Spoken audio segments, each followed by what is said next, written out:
వారాహీదేవి నవరాత్రుల సందర్భంగా మచిలీపట్నంలో శ్రీ వాసవి కన్యకా పరమేశ్వరి దేవి గుళ్ళో నవరాత్రి పూజలు జరుగుతున్నాయి. నేను ఆ వీడియో తీశాను, మీరు కూడా చూడండి, చూసి అమ్మవారి దర్శనం చేసుకోండి. ఈ వీడియో కనుక మీకు నచ్చినట్లయితే లైక్ చేయండి, షేర్ చేయండి, మీ అభిప్రాయాన్ని కామెంట్ బాక్స్లో తెలియజేయండి. బాయ్ అండి. జై వాసవి, జై జై వాసవి.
బాబాయ్ లోపల అక్కడ నుంచి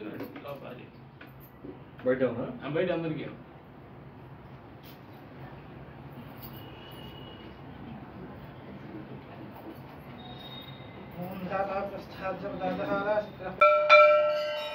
ఇవి కూడా నైవేద్యం పెట్టండి, ఇవన్నీ కూడా నైవేద్యం పెట్టండి.